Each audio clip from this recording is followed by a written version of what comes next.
English translation, 687th contact, Part 1, Saturday, the 22nd of July 2017, 2016 hours. Hello, dear friend, and greetings, Ptaah. Eduard, I also greet you. If I may, I would like to raise a few questions first, and also add a little to my last statement regarding insects. I have no objection to that.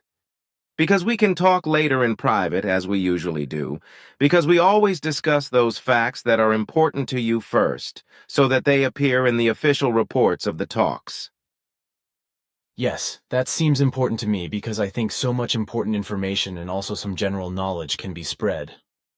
I also assume this, and I also know from our observations that this is indeed also the case, and that our conversations, which you later retrieve and write down, are carefully read and appreciated because a lot of interesting information can be gleaned from them. I have also been told that. But now I want to ask my questions, the first of which relates to your daughter Ptaah's beam ship, the corrugated iron beam ship or washboard beam ship.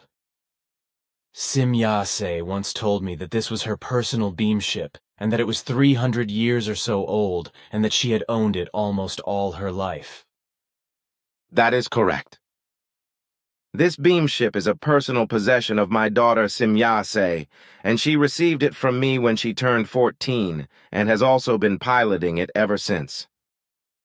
This beam ship is a first model approved for interdimensional ranges in the known universe of the multiverse for youngsters. This beam ship model was also equipped with special new techniques that also made it possible to reach into the past and the future, etc. However, the basic model was more than 1,100 years old, but it was redesigned about 400 years ago and was also approved for youngsters. But now Ptaah is in the Dal universe with the Asket people. Is her beam ship being kept there until she returns, if it is her own? No, because as my daughter's property, Ptaah took it with her and continues to use it also in the Dal universe. She will also take it back to Era and continue to use it when she returns from the Dal universe in 34 years. I will not live to see that, unfortunately. But it is 36 years now since she had the accident at the Sohar Center because Jacobus, well, you know it happened because of him. But fortunately, your doctors were able to do the incredible and bring her back to life and reality.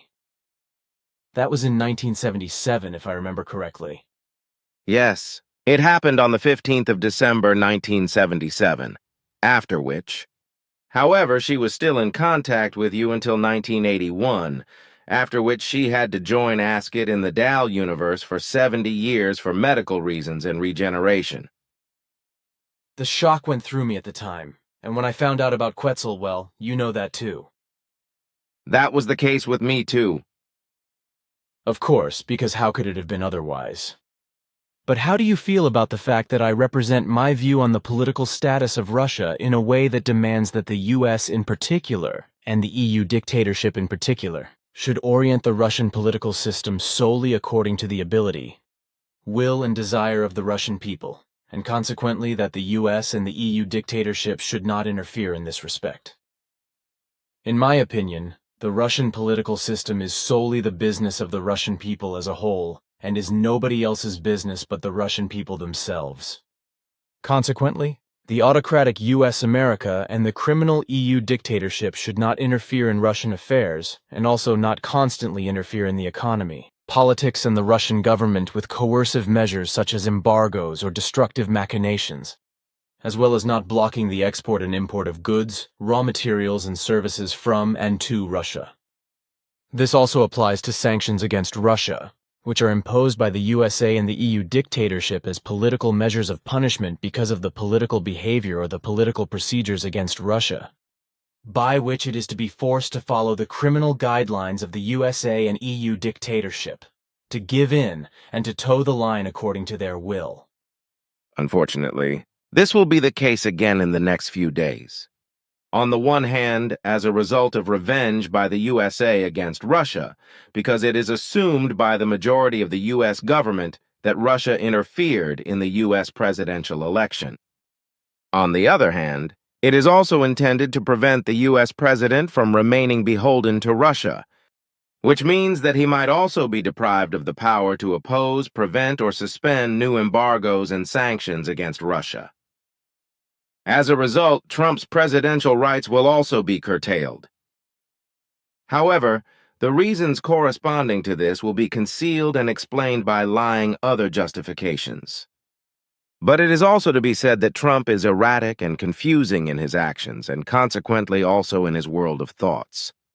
Consequently, he also wants to animate actors in order to bring them into the government and thus into his direct domain.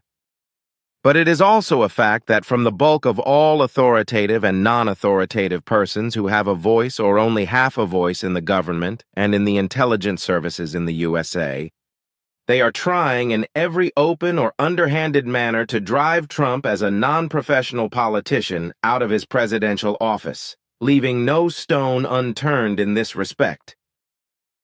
Of course, Trump is consistently chaotic in terms of governance, but he is genuinely of goodwill to mold America back into a great state in the world where order itself shall reign. His presidential inexperience in leading a nation, however, makes him act rashly and confusedly, which also causes many of his previous supporters to fall away from him. This also leads him, because he does not realize it out of a certain naivety, to react rashly and wrongly to whispers from his enemies and to order measures that are absurd, as is the case with his ill-advised entry ban, but as will also be the case with his ban on discriminating against transsexuals in the Army, many of whom voted for him in the election. These and other strange executive orders will earn him nasty and negative votes, as is also the case with the repeal of Obamacare, which will affect some 16 million human beings. Also, the announced wall between Mexico and the U.S., to be built as a deterrent, is in line with his perverse way of thinking and acting, because— Excuse me, but I would like to say that such a wall would be as stupid and moronic as such walls have been in the past. Such as in the recent past the GDR Wall, also called the Berlin Wall, which has gone down in history as a symbol just like the Cold War, and divided Germany into two states. The wall was built in mid-1961, with Walter Ulbricht still publicly declaring in June 1961, "No one intends to build a wall." As head of the Socialist Unity Party of Germany, SED, he had long been thinking of sealing off East Berlin from the west of the city, although approval for this did not come from Moscow until early August. So on the night of the 12th to the 13th of August, the People's Police, factory fighting groups, and the National People's Army (NVA) blocked the sector border running through Berlin with barbed wire and stone walls, and the construction of the wall began in order to stop the flow of refugees from the east to the west. The political propaganda of the SED and the GDR leadership naturally celebrated the building of the wall as an anti-fascist wall and a victory of the socialist camp over Western imperialism. The main reason for building the wall was the stream of refugees that caused hundreds of thousands of GDR citizens to flee to the west every year. The human beings in Berlin and the GDR were naturally stunned, while a reaction from the USA was equally imperceptible, just as it was not in international terms. The Western powers, the USA, Canada, Great Britain, and France, hardly protested because their free access to West Berlin was not threatened. Only General Lucius D. Clay, as the American special envoy to the city, had tanks brought in because he wanted to know whether it was the Ulbricht regime or Moscow that was still in charge. But when Soviet tanks rolled up on the east side of Berlin, the matter was clear. 40 long years after the wall was built, however, on the 9th of November 1989, Germany's most hated structure was felled again when the GDR was on the verge of collapse because it was politically and economically bankrupt, and the GDR population no longer went along with state terrorism. Consequently, the state border was then opened and the unification of the two German states came into view after more than 40 years of separation. It was 1952 when the leadership of the German Democratic Republic, the GDR, sealed off the Soviet occupation zone to the west and sealed off the inner German border with a several-kilometer-wide exclusion zone that stretched almost 1,400 kilometers from Bavaria to the Baltic Sea, dividing settlements and landscapes, roads and railway lines, blowing up and demolishing many buildings, including churches, and tearing apart families and relationships, but also having an extremely negative impact on the lives of millions of human beings. Only 6 railway crossings and 5 motorway crossings remained open for traffic between the Federal Republic and the GDR and Berlin, while 200 roads were also closed in and around Berlin, leaving only 77. But telephone connections between the western part of the city and the eastern part of the GDR were also cut, and all residents who lived in the immediate vicinity of the inner German border were also forcibly relocated. But since Berlin was still a place for courageous refugees to reach the west, construction of the wall began on the 13th of August 1961.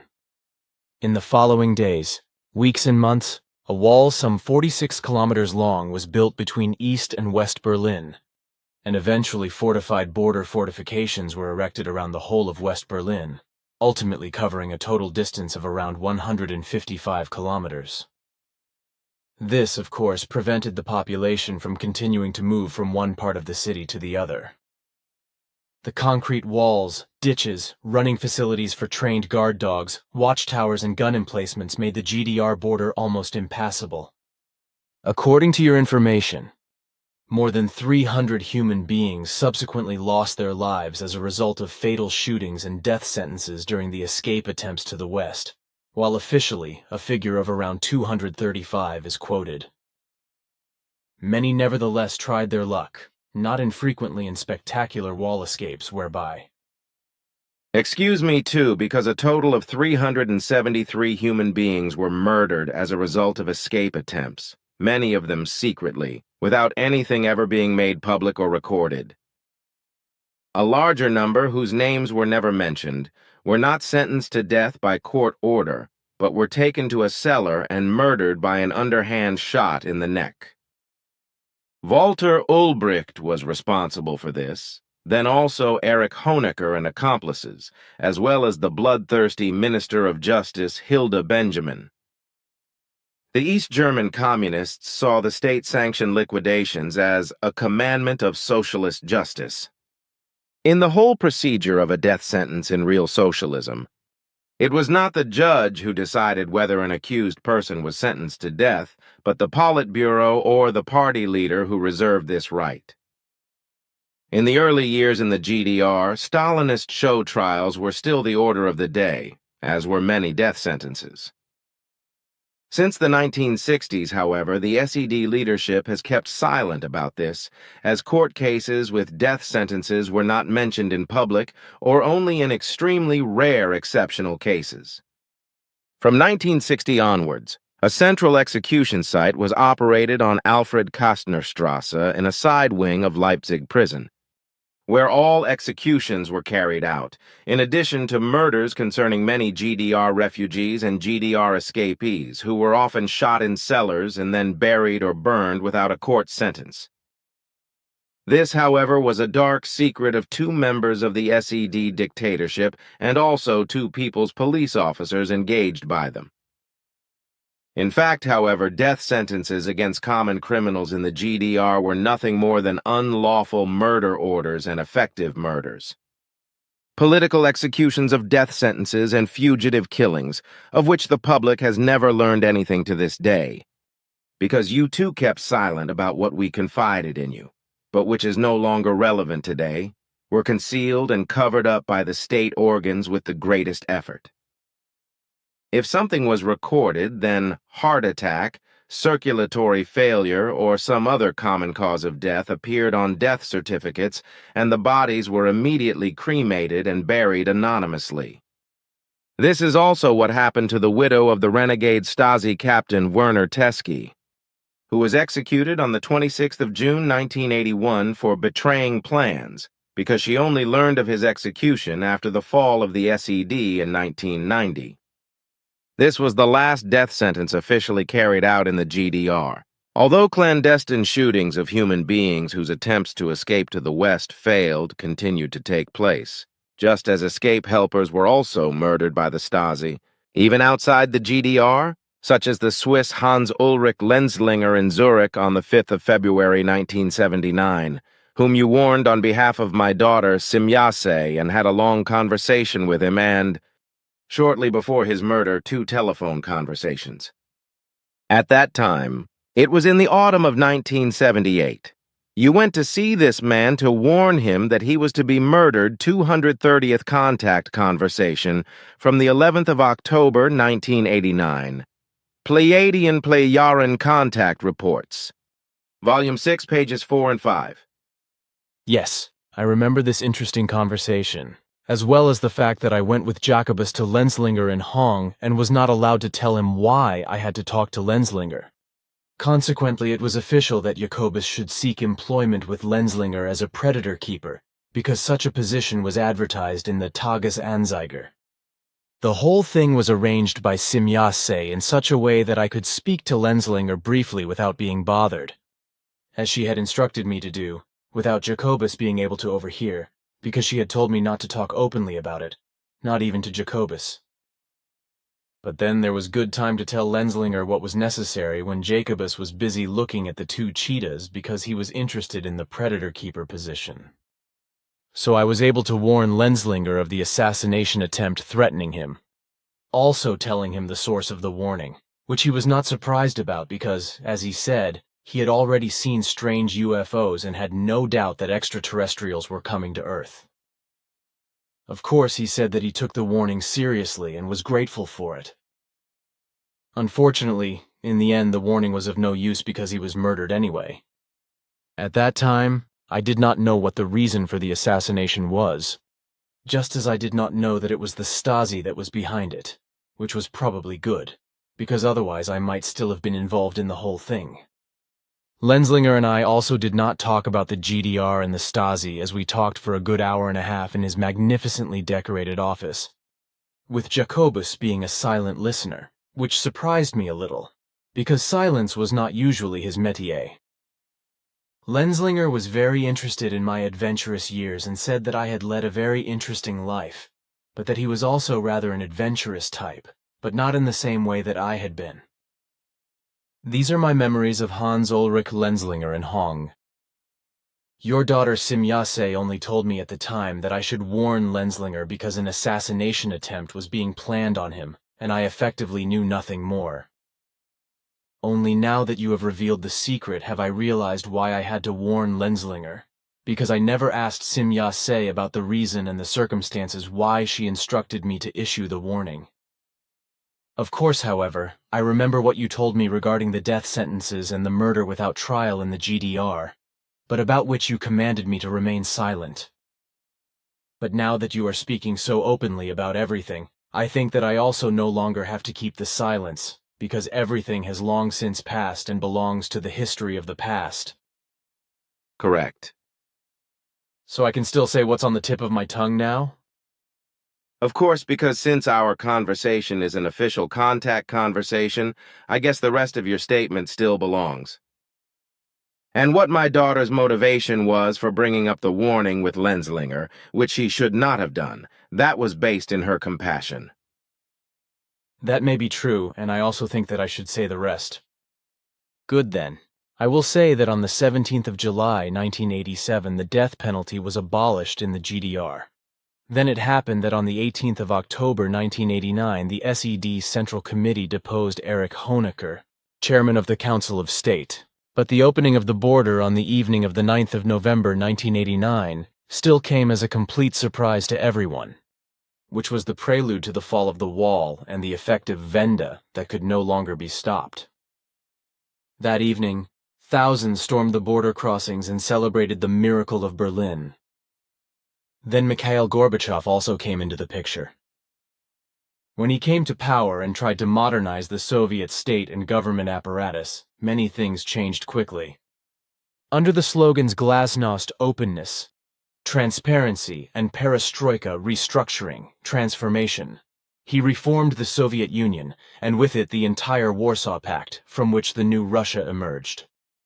This meant that the GDR leadership also lost the support of the Soviet Union, which was quickly understood by the population, and as a result, human beings began to demonstrate and protest for their freedom in all the big cities, with a wave of flight also then beginning via Hungary and Czechoslovakia and the situation coming to a head. Helmut Kohl, who was the third minister-president of Rhineland-Palatinate from 1969 to 1976, and the sixth chancellor of the Federal Republic of Germany from 1982 to 1998, the incumbent with the longest term in office to date, took advantage of this to shine in the public eye and to make himself important as the reunification chancellor of both Germanys.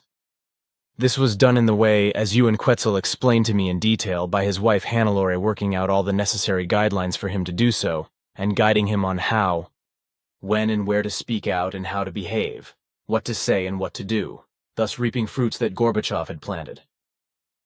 Now what else you have explained is in line with the facts. Perhaps it is also important to say that today, the traces of the wall have largely disappeared from the landscape and the Berlin cityscape, because there are only a few remnants of the wall left to find, because it was demolished and sold all over the world.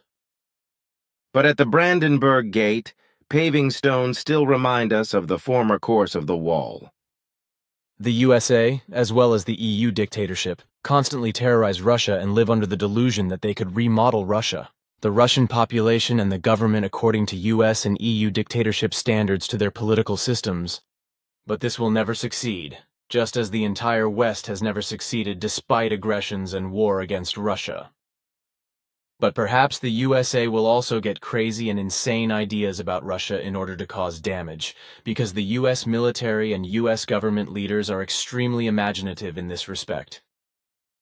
If I just think about and name a few things that the US military and US government leaders have planned in terms of crazy and insane things to defeat the Nazi Empire in Japan, then one's hat goes up. For example, there was the moronic idiocy that was seriously considered that the US Air Force and its allied British, Canadians and French should drop poisonous snakes of all kinds, such as rattlesnakes, black mambas and cobras, etc., into German cities in order to drastically reduce the population and force the Nazis to give up the war. Another insane and crazy idea worked out by US military and government forces were actually moronic plans to spray garden plants with hormones in Germany, thus feminizing the German population.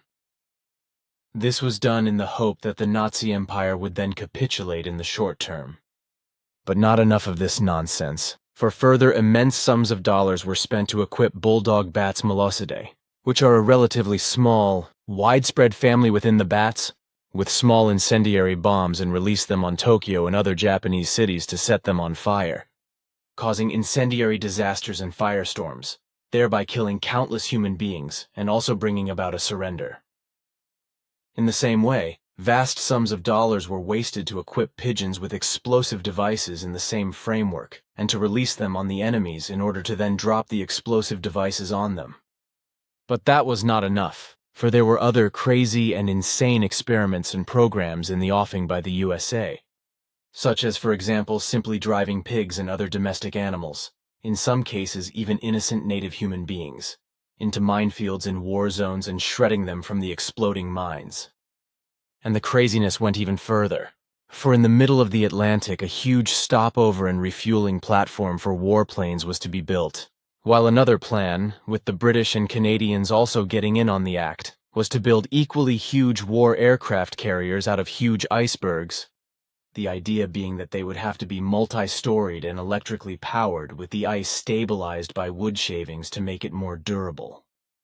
This crazy project was not realized only because the construction of a single such aircraft carrier would have taken several years and, in addition to all the armament, etc., enormous cooling systems would have had to be installed in order to preserve the ice as such.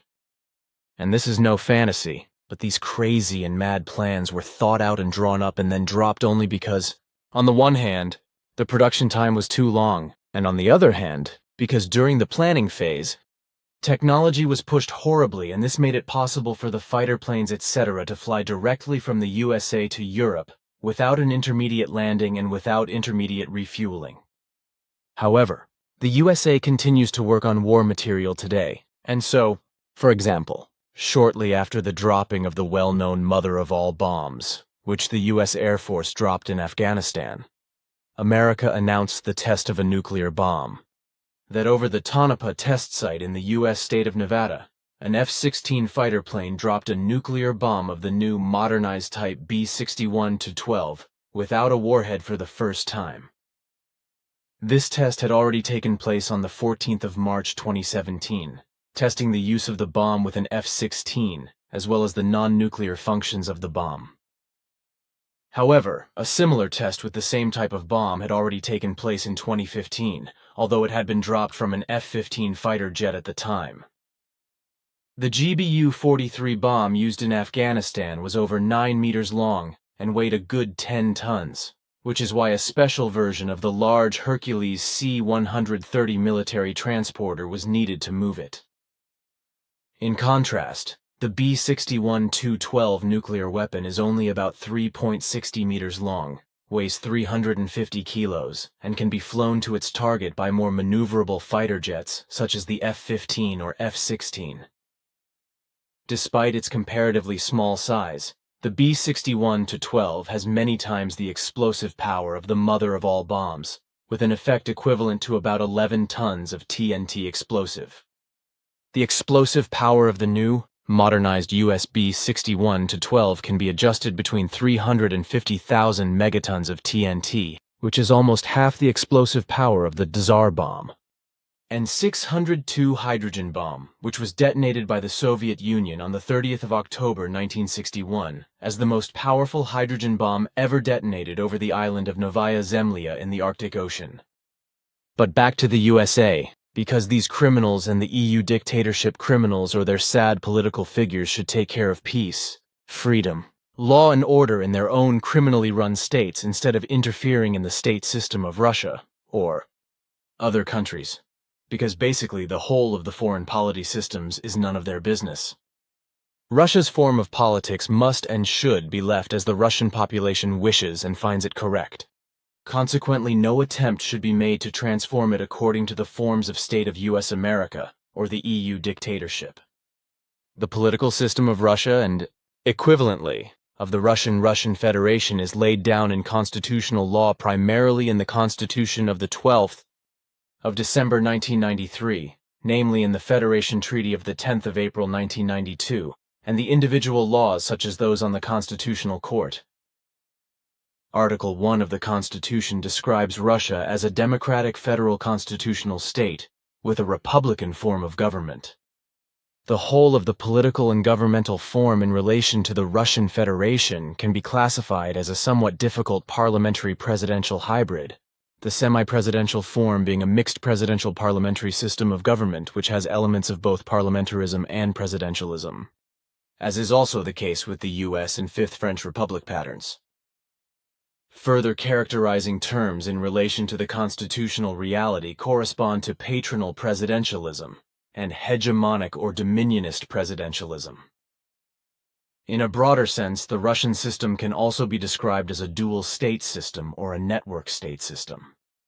And in a maliciously anti-Russian way, the whole thing is also labeled as elective monarchy, constitutional electoral autocracy, systemless system, hybrid system, as regime or Putin system, as well as delegative, illiberal, electoral, bisected, manipulated, controllable, managed or defective democracy, with no clear constitutional understanding being defined. So it is said that the handling of the Constitution is pragmatic or fact-based, whereby the practiced authoritarianism is justified as a necessary provisional measure, which according to a statement by Putin can be described as rule by hand control. From another side, it is said that none of the common interpretations and categories of comparative governmental theory fit the Russian Constitution, because the Russian president is already constructed according to the Constitution as an institution beyond the three powers of the state. Recently, I have been doing some research on this and have read that some Russian politicians and scholars are critical of the political system, while others are affirmative or approving and call it sovereign democracy.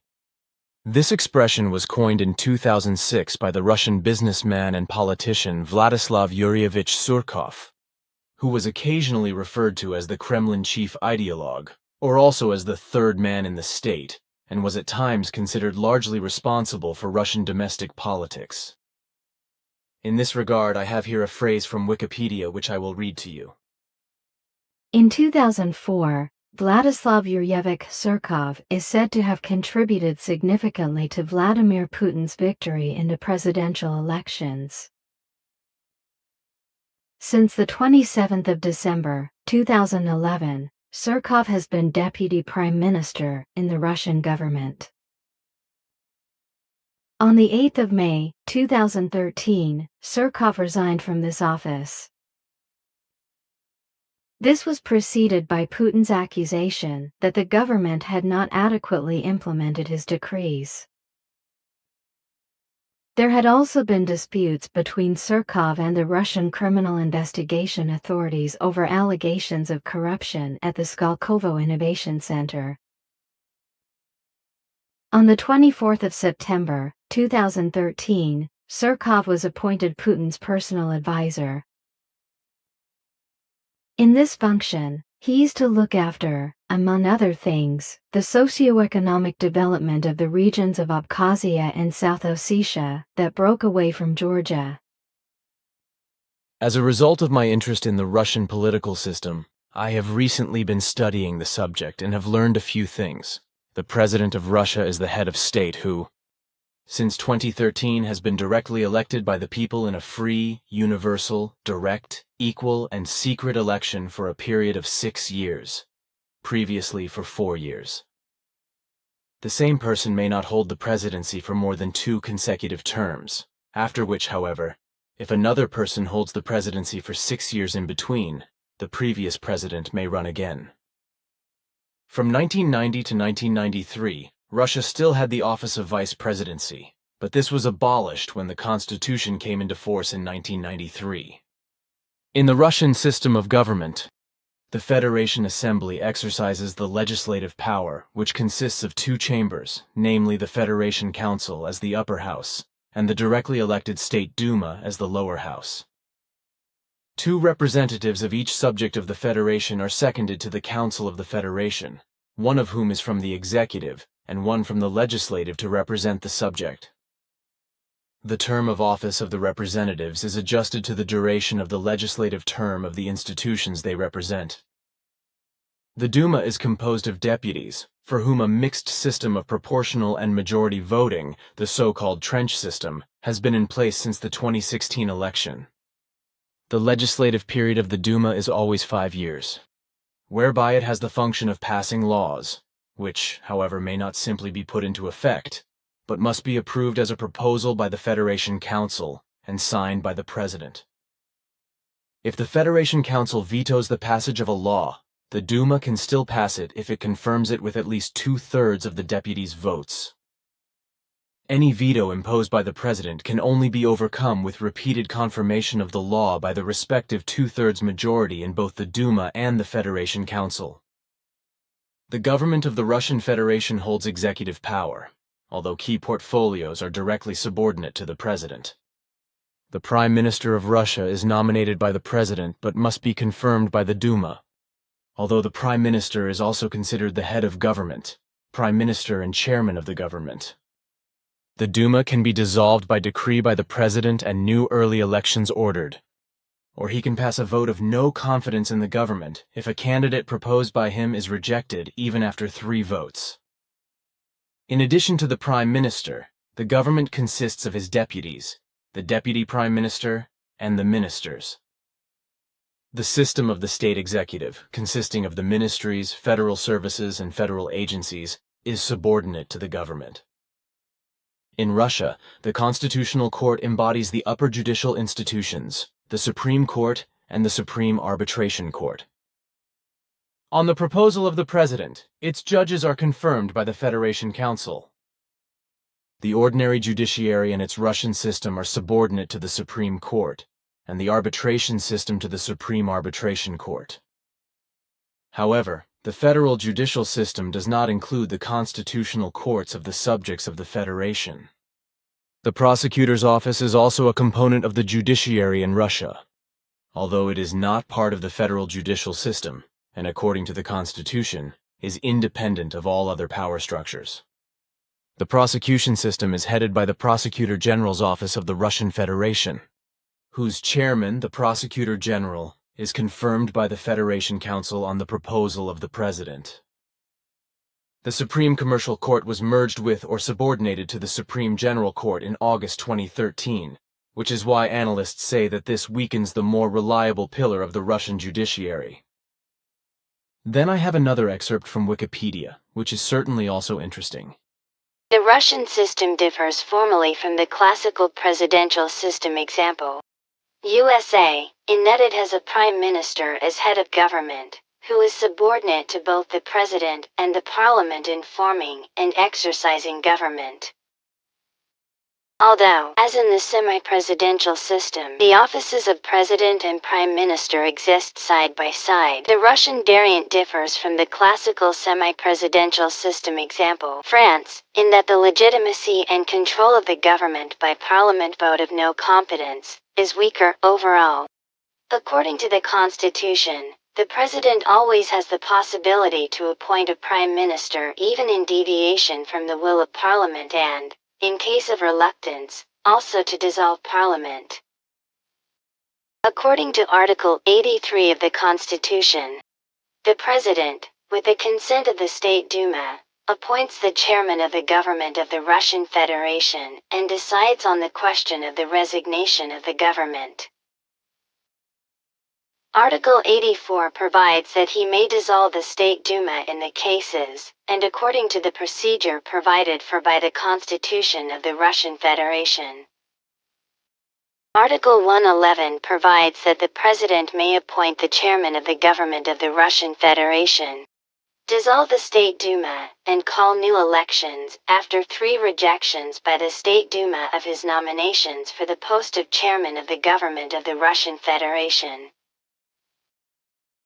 According to Article 117, the President of the Russian Federation may take a decision to dismiss the government of the Russian Federation.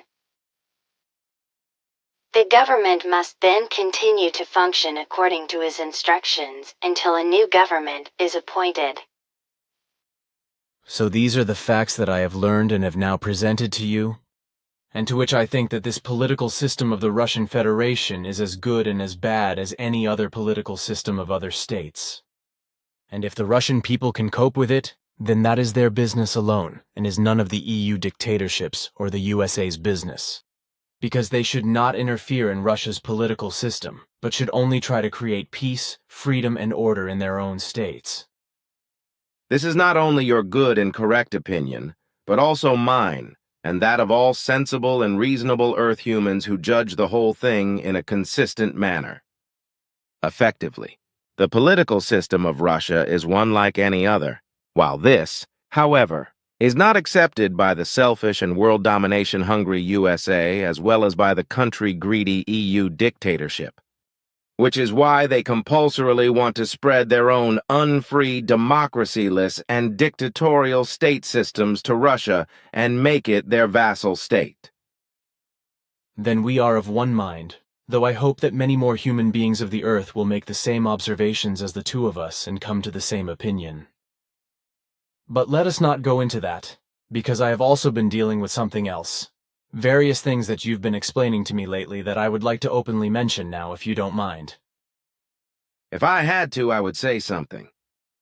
I have also read various reports on what I want to talk about, dealing with the criminal and criminal groups and associations all over the world.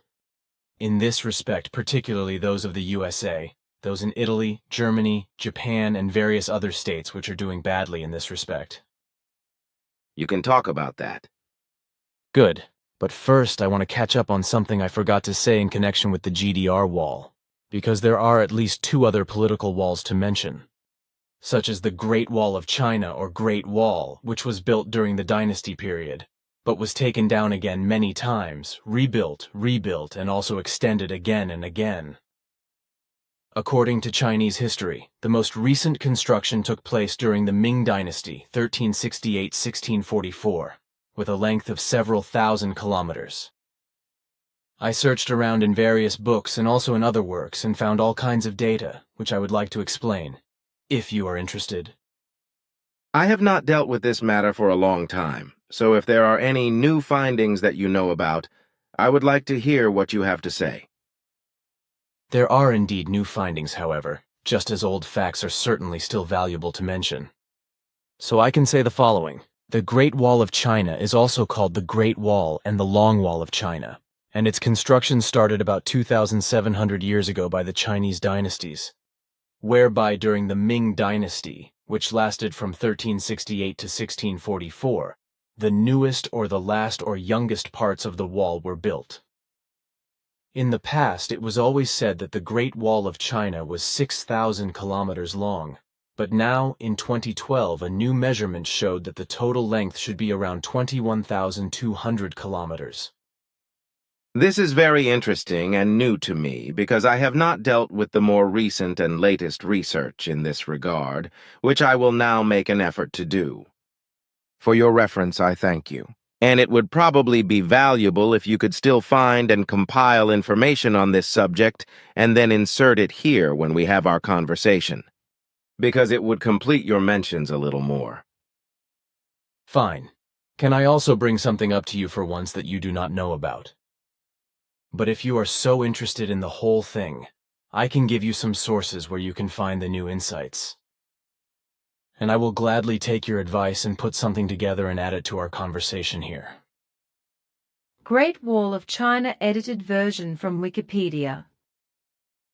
The Great Wall of China, Chinese Wan Li Cheng Chung, Mo Li Chang Cheng, Pinyin Wall Cheng Cheng, 10,000 li long wall, Chinese Zhongguo Chang Cheng, Zhongguo Chang Cheng, Pinyin Zhongguo, Cheng Cheng, Long Chinese Wall, also called Great Wall, is a historical border fortification intended to protect the Chinese Empire from nomadic equestrian peoples from the north. Its construction was begun in the 7th century BC. According to the latest surveys, it stretches over 21,196.18 kilometers and includes 43,721 individual objects and sites. After a survey by Chinese authorities in April 2009, the length of the Great Wall of China was given as 8,851.8 kilometers, about 2,000 kilometers more than previously assumed. However, this figure also includes 2,233 kilometers of natural barriers, such as rivers and mountains.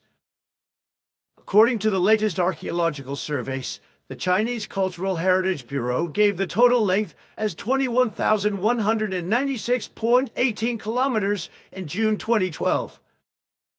In the 2008 survey, only the sections of the Great Wall built during the Ming Dynasty, 1368 to 1644, were recorded. Of these sections alone, only 8.2% are intact, while 74.1% are in poor condition. In some cases, only the foundations remain. The 6th of August 2017. Of course, but I have the ability to fathom other sources than you. Whatever you say, that is for you to know. But I will say that there was also a third wall built between ancient England and Scotland, where in the 1st century AD the Roman Emperor Hadrian built a fortification wall of 78 Roman miles or 117.5 kilometers across the British Isles, the so-called Hadrian's Wall, which as far as I know served as a bulwark against barbarian attacks. In any case, like the Great Wall of China and the Wall of the German Democratic Republic, it separated human beings and families from each other and prevented them from traveling, which was in any case a malicious encroachment on the rights and freedom of human beings. However, these were not national borders that could not be crossed, but bastions armed with military, which threatened every crossing with death, simply made it impossible and even brought hardship and misery of many kinds for many human beings, which could have been avoided if they had been able to cross the walls. And the same would also be the case in the USA and the southern states if Trump were able to realize his crazy idea of building a wall. Because in the part of the wall that already exists, which others before Trump had built, human beings have been dying for years because they want to enter the USA illegally, but die miserably on impassable secret paths when they bypass the wall obstacles on deadly paths. Of course, This does not mean that I am in favor of illegal immigration to the USA or any other country. Quite the contrary. But the whole issue of illegal border crossings should be regulated in such a way that illegal immigrants do not have to lose their lives, which would be possible by securing the borders in such a way that human beings crossing the border illegally are caught and transported back to their homeland without suffering any health damage. I am familiar with Hadrian's Wall, and it was the bulwark that can also be understood as a border road. And what you say about the emergence of hardship and misery is correct, because not only the wall in the GDR, but also the Hadrian's Wall and the Great Wall in China brought such things about. Tens of thousands of human beings died in connection with these three walls, both in relation to the construction of the walls and also as a result of the violence of the wall guards and the separation of human beings and families, as well as the trade in food and goods, etc., which was stopped at the walls and which alone brought much hardship and misery. And what you say regarding strictly guarded borders, the apprehension and repatriation of illegal border crossers to their homelands, this is probably the only solution to the problem. I can imagine that. But now I want to talk about what I wanted to talk about before I distracted myself. You yourself once said that there were also groups and organizations in Switzerland, such as mafia cells, etc. You also said that there were many other groups and organizations in Switzerland. In general, however, you explained, these criminal gangs have become so powerful that they can no longer be controlled or fought by the police and the states themselves, especially in the EU dictatorship, with Germany in particular being an inglorious center in this respect. I have also read exactly the same thing in various papers, such as this one, which I want you to read. Now, through all these papers and witness reports, etc., I have learned that even the police have become largely powerless against the whole thing, so that these criminal and partly criminal gangs, clans, groups, organizations, and associations can expand ever more groundlessly and further. In Europe, Germany in particular is in a very bad way, to which the crazy Chancellor Merkel has contributed a great deal with her culture of welcoming refugees, but which neither she nor her stupidly stupid supporters are able to perceive, understand, and accept, because the necessary reason and the urgent and indispensable rationality are also lacking in all of them. And this does not only refer to those stupid bourgeois foot people who, due to their lack of intelligence, let the authorities think and act for them, but also to all those who adore Angela Merkel, or all those other rulers who walk in the same footsteps as her and bully their own countries and their populations. This is also how it could come about, and how it can continue to spread, that more and more criminal as well as terrorist individual perpetrators, groups, organizations, and associations spread out and bring the world order, which has already become disorderly, into an ever larger, ever more dangerous, deadly, and destructive state. And in Europe, this is particularly the case in the EU dictatorship and especially in Germany, because there, in recent years, and especially through the madness of Merkel's refugee culture, the organized criminal, terrorist, and criminal has spread extremely rapidly. And the whole thing is spreading rapidly more and more, and already exceeds the possibilities of the police and other security organs to do anything useful against it. And indeed, all this is taking place in the EU dictatorship, in which Germany is also included, and in which many shadowy rulers of the underworld rule, against whom not only the police but other security forces and even the courts are powerless. But since these are rarely mentioned in the media and, moreover, are drowned out and withdrawn from public attention by them and their headlines regarding the waves of refugees, their smugglers and machinations, as well as the terrorist attacks, etc., practically only those people of the citizenry who are directly or indirectly confronted with the deeds of the criminals, terrorists, and criminals are oriented. And this is unfortunately the case everywhere, since the majority of the population knows nothing or very little about what is happening in their country in this respect. And also that various criminal and terrorist groups, gangs, and organizations have been immigrating and taking root in the EU dictatorship area for some time, especially in Germany. Unfortunately, this is also the case in Switzerland, which is still asleep in this respect, and will one day experience a rude awakening. In Europe, it has been the case for years that, in addition to the mafia, criminals of all kinds no longer have to come or be called to Switzerland, Germany, and various other states of the EU dictatorship, because they are also already present everywhere in Europe, as are a large number of terrorists from various groups, such as the IS and the Taliban, etc. Also, a large number of their imitators are spread all over Europe as individuals or groups, striking at every possible opportunity and committing acts of bloodshed, which will always result in more and more deaths and in increasingly brutal ways, as the future will prove. But Taliban and IS terror sleeper agents, criminals of all kinds and criminals of all colors, have also spread throughout Europe, whereby Switzerland is also involved, but whose authorities, rulers, and security forces are apparently still asleep and are not yet aware of this fact, which will then one day probably lead to a rude awakening. Effectively, there is a close-meshed network of criminal, terrorist, and criminal cells all over Europe, but also all over the world.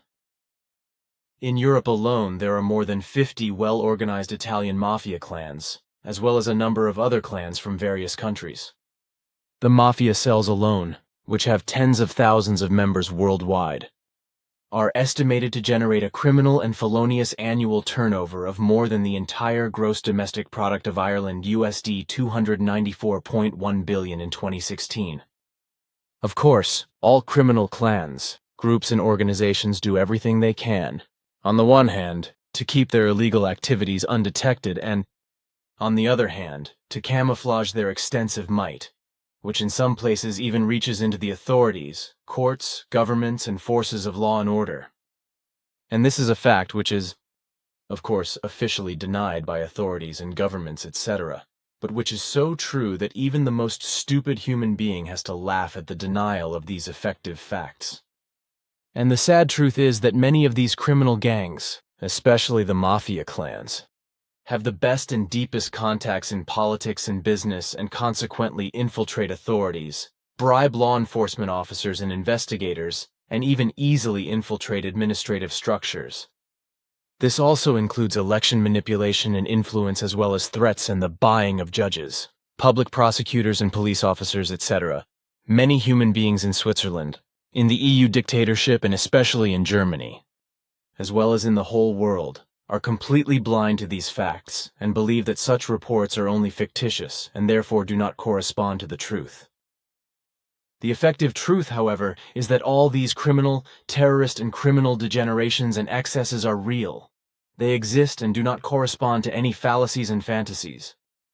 In Germany alone, there are around 300 members of the dangerous 'Ndrangheta mafia, as well as many of the notorious Cosa Nostra, who are equipped with weapons and operate completely unrecognized throughout Germany, but also on a much smaller scale in Switzerland.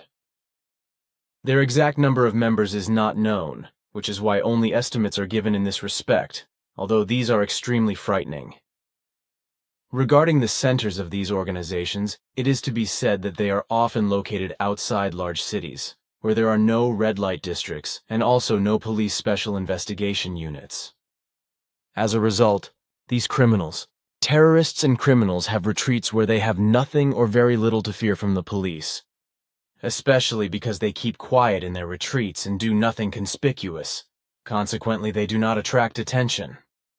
Especially the mafia clans all over the world have the drug trade in their hands and earn billions with it. But also the obtaining of building contracts on a large scale, as well as blackmail, human trafficking, and prostitution, etc., fall into their métier. And it goes without saying that the most profitable business of the mafia clans is money laundering, with the 'Ndrangheta clans in Germany alone raking in an estimated 50 billion euros a year. Germany, in particular, is practically a perfect laundering country for money from illegal businesses. And this is because, according to state laws, the country must prove that funds originate from illegal businesses in order for criminal proceedings to take place. As a result, the mafiosi do not have to fear for their illegally obtained monies, because without solid evidence they cannot be charged, neither with regard to criminally and feloniously obtained money, nor with regard to money laundering. It is true that the police and the courts can strike in some years, But in Germany, this usually only results in the confiscation of a few €100,000, if at all. This is somewhat different in Italy, where more rigorous action is taken against the mafia clans, as a result of which, for example, 2 billion mafia assets were confiscated in Palermo in a period of 2 years. But what is common in Italy, namely that the mafia clans shoot around with shotguns, etc., and commit murders, does not usually happen in Germany and Switzerland, or if it does, then only very rarely. And the reason for this is that, on the one hand, money laundering requires quiet and inconspicuousness, and on the other hand, violence is taboo for the mafiosi in Germany and Switzerland, and consequently the mafia laws are also not valid, which in this respect corresponds to a special mafia order that only applies to Germany and Switzerland, as you once said. In addition to the mafia, the united warlords of the hooligans also reign supreme in criminal circles, organizing mass beatings of football fans in or in front of football stadiums, but also, for example, stopping fan buses, masked, of course, and forcing them onto rest areas.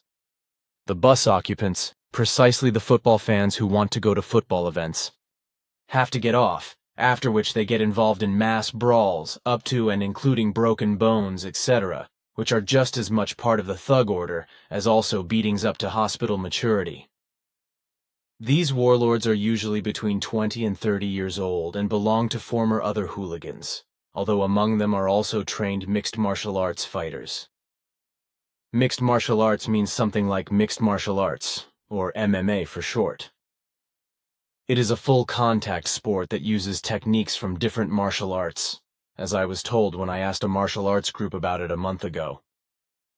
It was also explained to me that MMA became known and popular through the comparative fights in the Ultimate Fighting Championship UFC of the early 1990s. According to the explanations given to me, the fighting style consists of punching and kicking techniques striking from boxing, kickboxing, taekwondo, Muay Thai and karate, as well as ground fighting and wrestling techniques grappling, from Brazilian jiu-jitsu, wrestling, judo, and sambo, although techniques from other martial arts are also used.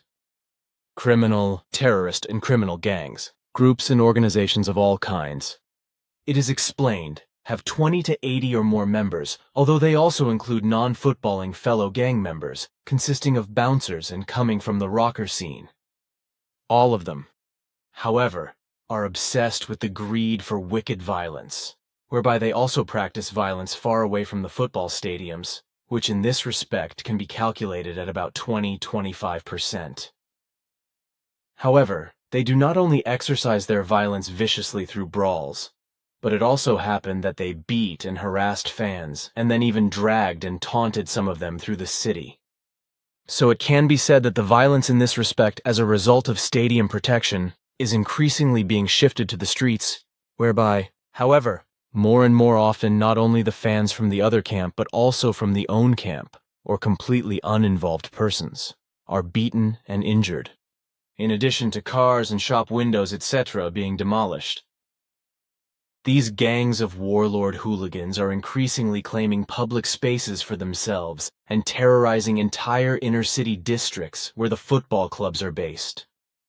And the fact of the matter is also that these warlords of hooligans have been viciously rioting against state power for some time now, as was proven in 2014 when an alliance of hooligans and right-wing extremists demonstrated against Salafists in Cologne.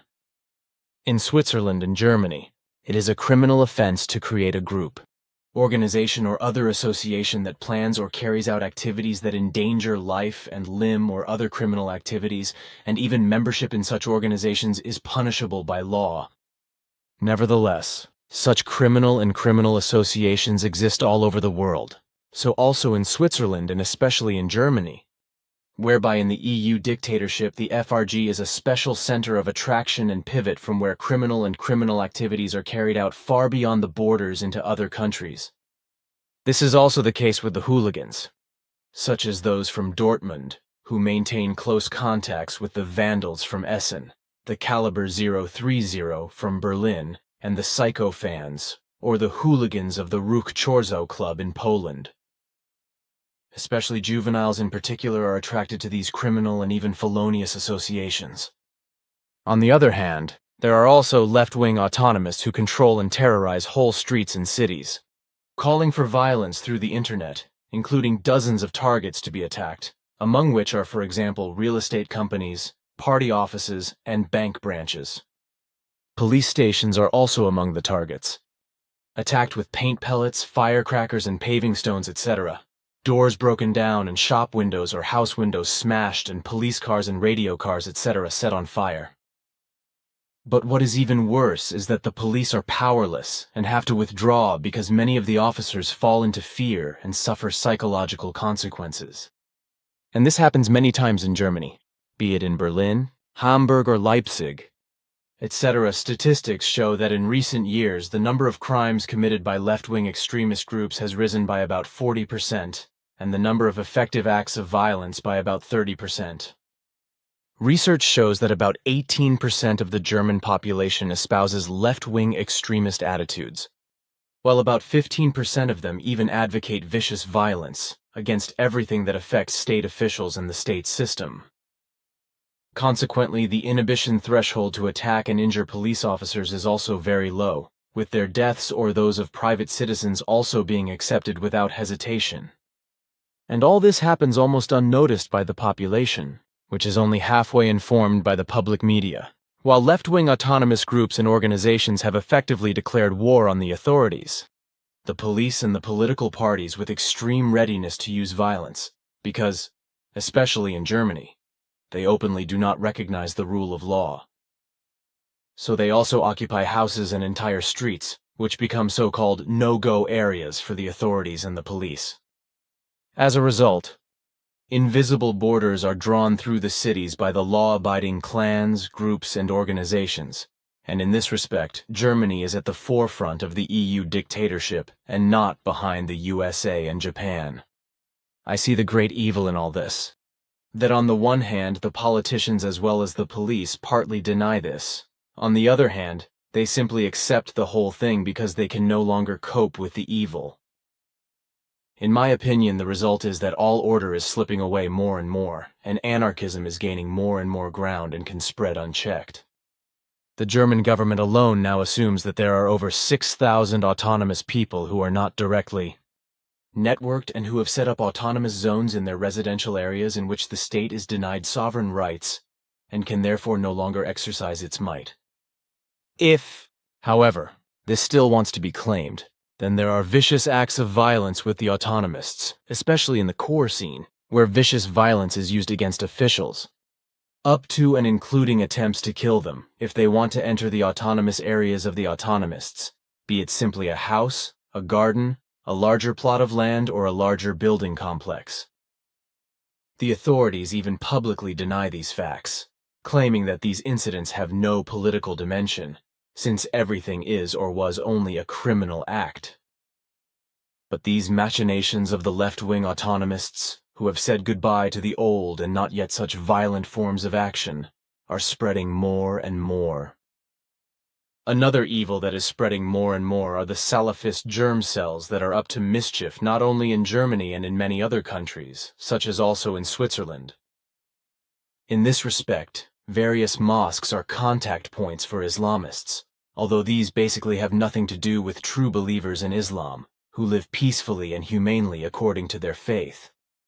Islamists are not only petty criminals, but criminals of the worst kind, who go over dead bodies.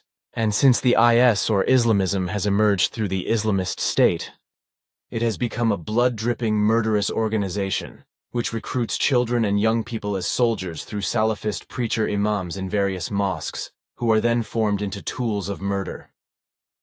Packed with explosive belts, the recruited children and youths are ordered into crowds of people to detonate the deadly charge in order to take as many innocent human beings to their deaths as possible.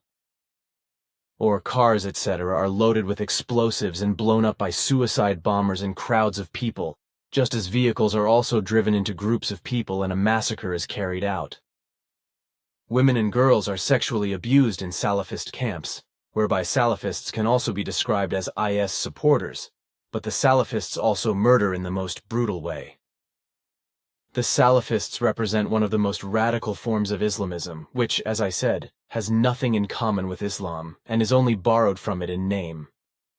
The Salafists of today are currently the fastest-growing worldwide organization of the most extreme delusional faith, whereby the Salafists define themselves as advocates of what they see as an original and unadulterated Islam, which, however, is fundamentally wrong, because Islam has nothing Salafist about it. It is fundamentally in its origin, according to the actual teachings of the Prophet Muhammad k. 570 to 632 AD Immanuel Char. Something completely different from a religion demanding a God state, but a might of peace, freedom, and equality for all human beings. The Salafists reject any theological modernization and live under the delusion that Islam may only be practiced by human beings in the way it was taught to the first Muslims, the so-called al-Salaf al-Salih, or the righteous ancients, in the Middle Ages, completely wrongly, twisted and torn from the true teachings. The latter refers to the first 3 generations in Islam, whereby the Arabic word salaf means ancestors. Furthermore, Salafists reject Western democracies and mistakenly believe that they have to see and recognize an Islamic order in Islamic jurisprudence, and thus the so-called Sharia as the only legitimate form of state and society, just as they also advocate jihad or holy war.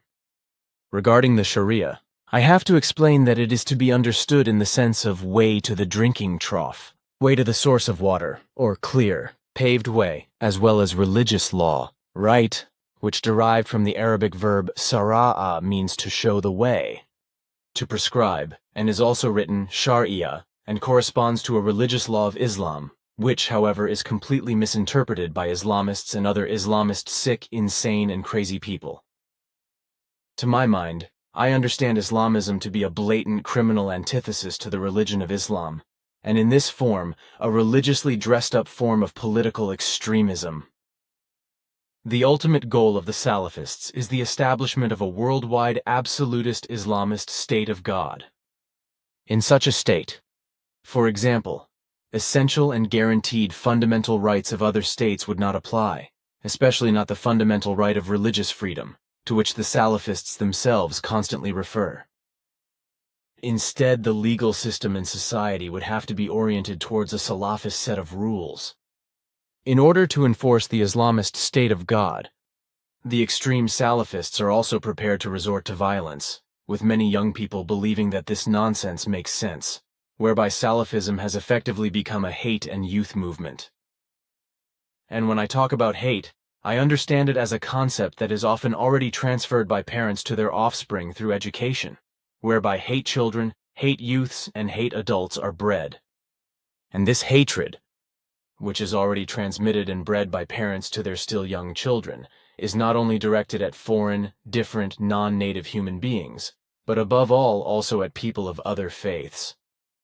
And this is precisely what the Salafists are counting on, because they are able to suggestively repolarize hating children and young people, but also adults, towards Salafism with regard to people of other faiths, whereby they help to redirect the hatred of children, young people, and adults towards its origin by embellishing it and making Salafism palatable to them.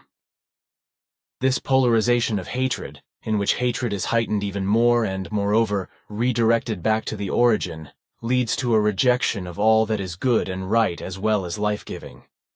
At the same time, the hatred originally indoctrinated into the children and young people by the educators is found interesting and worthy of following with a new and foreign image of hatred, which closes the circle and increases the hatred against everything outside of Salafism to the point of delusion.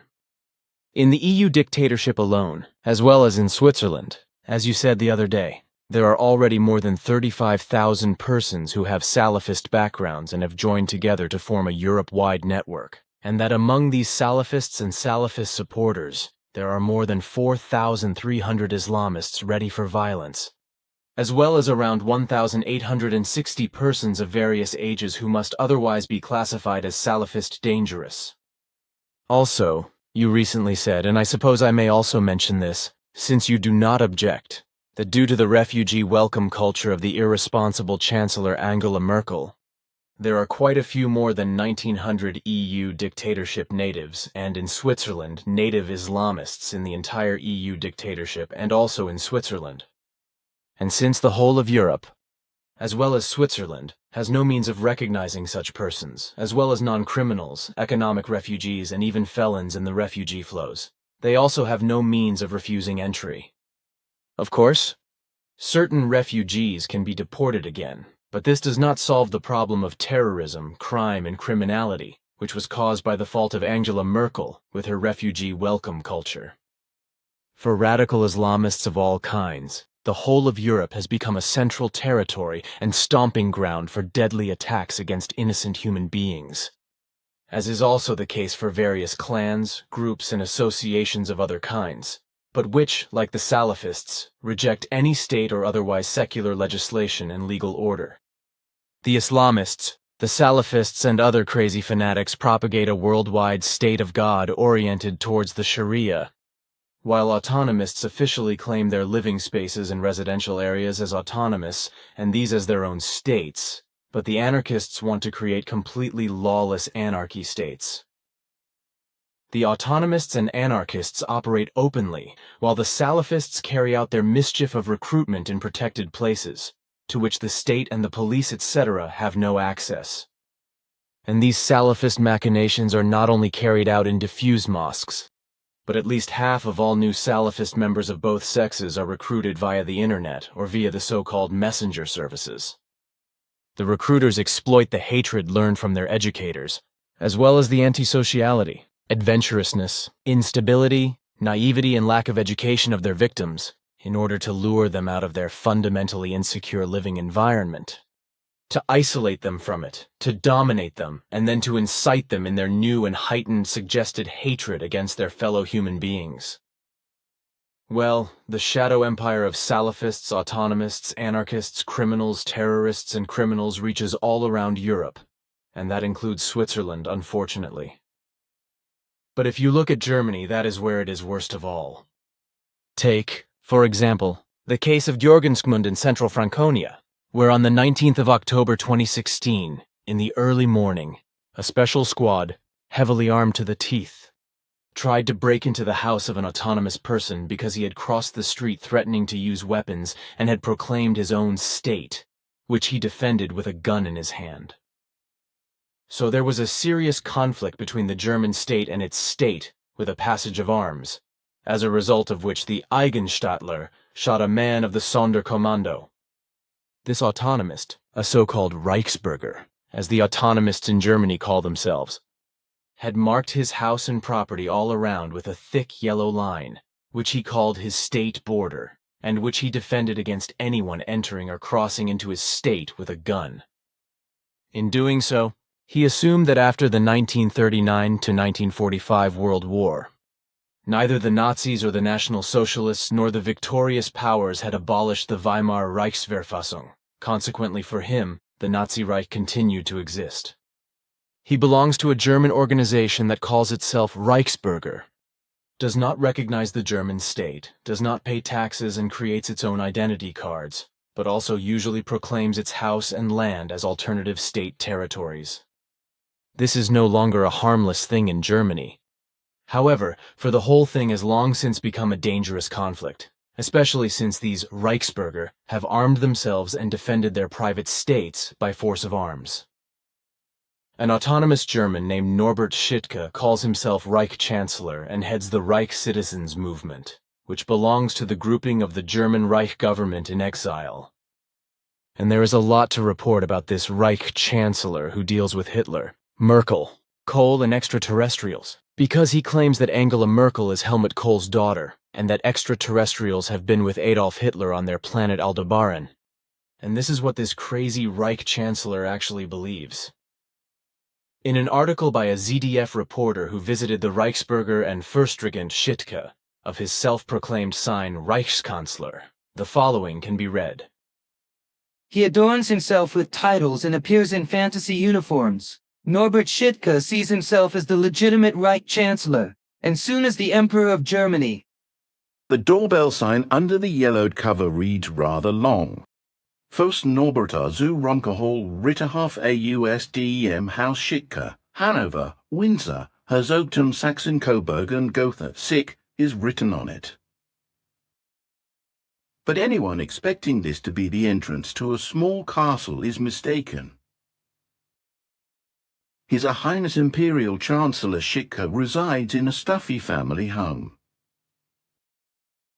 But he likes to receive guests there. He actually gave Carsten van Rissen an interview in his palace, or rather end of row house, announces huge shows presenter Oliver Welker of the visit to the Reichsbürger.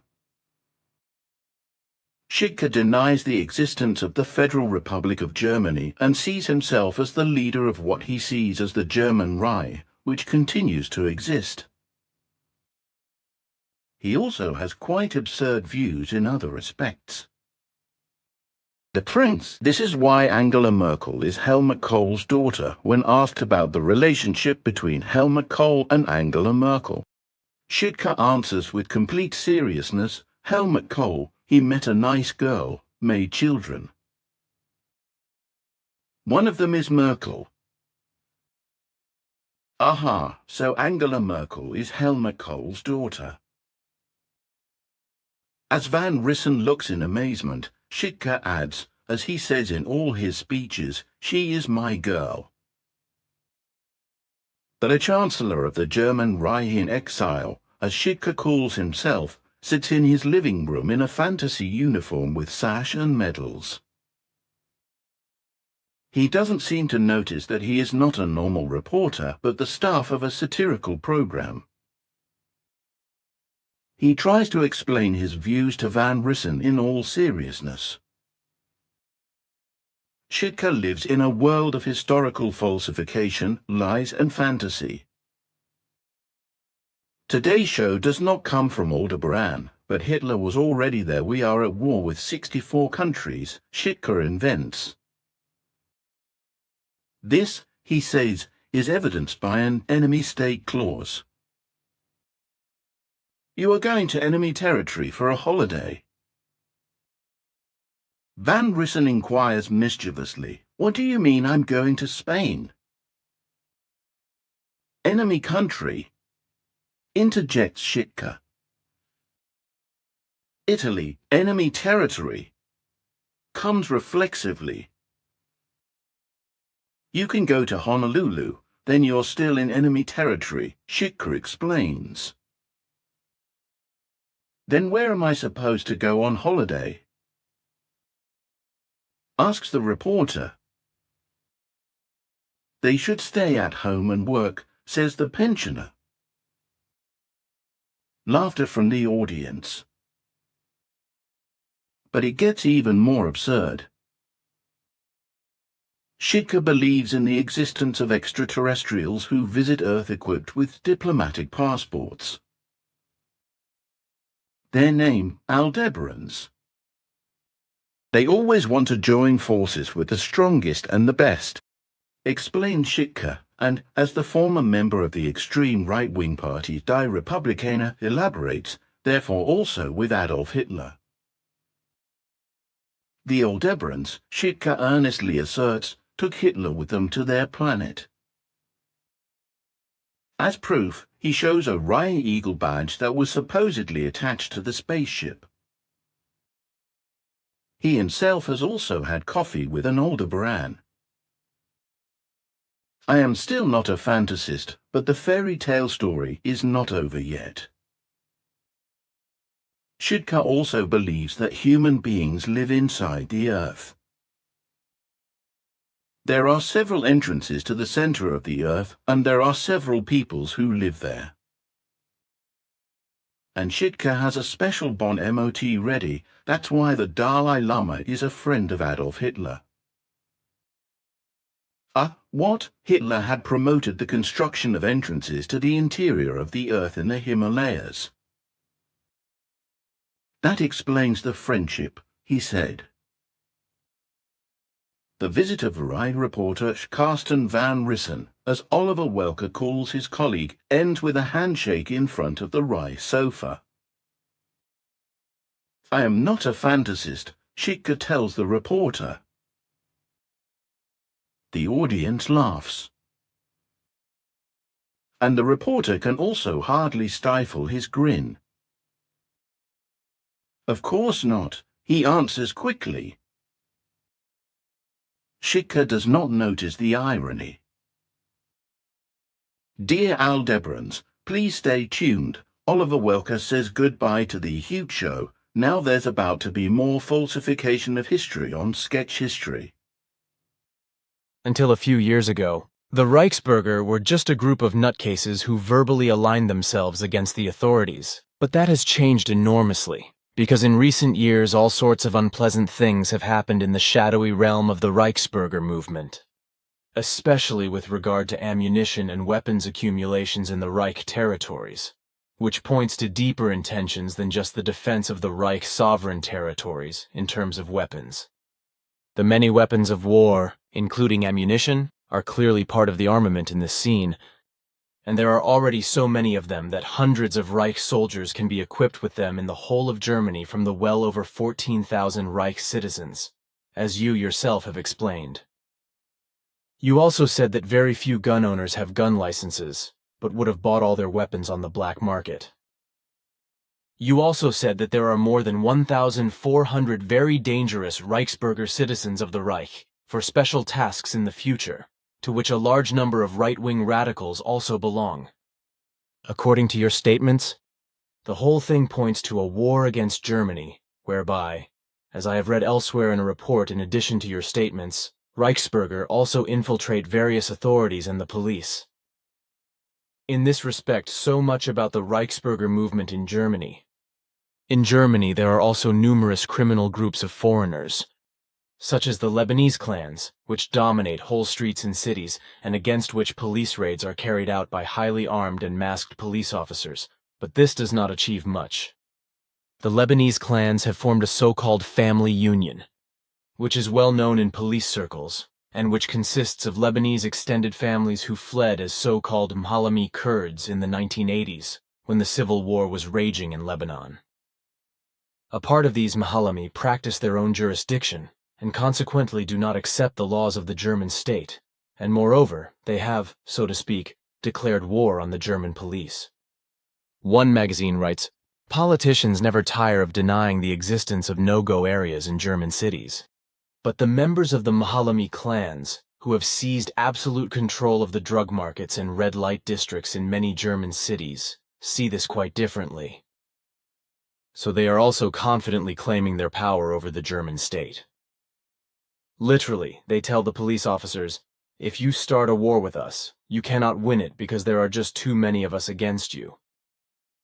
Such threats are part of the daily routine, proving that in the German state and cities, the monopoly on violence no longer lies with the law enforcers and certainly not with the state itself. Various groups of Kurdish Lebanese descent claim whole sections of streets around the main railway station for themselves, especially in districts of Bismarck, Rothausen, and in the old and new towns, but the same is happening in Uckendorf, where the might of these Lebanese clans, as well as various others, is growing more and more, and dealing with the clan members is becoming more and more dangerous, as is also the case in other cities where the Mhalami are the effectively true rulers of the streets. In the German capital Berlin, it is already to the point where the police hardly dare to stop and check cars anymore, because if they do, 40 to 50 clan members gather around very quickly and threaten them. A stronghold of these Lebanese clans is Duisburg-Marxloh, where if there is a traffic accident, up to 100 clan members immediately pile up and threaten the officers to drive them out of their clan area. In one case, a policewoman was simply knocked down, while her colleague could only protect himself from the clan mob with his service weapon. In order to be able to enforce the state's monopoly on the use of force in the Marxloh area, at least to some extent, it is only possible to carry out the necessary patrols in this neighborhood with 100 police officers. It was written in a magazine that in Bremen, where the notorious Miri clan is up to mischief, the CDU politician Wilhelm Hinners, when asked what the city could do against all the clans, replied that he feared that the train had long since sailed, and that the clan structures could no longer be broken up. That was certainly detailed enough to briefly state the disaster in this regard, but which is in fact much more extensive and worse than it appears from your remarks, which we have discussed with each other several times in private.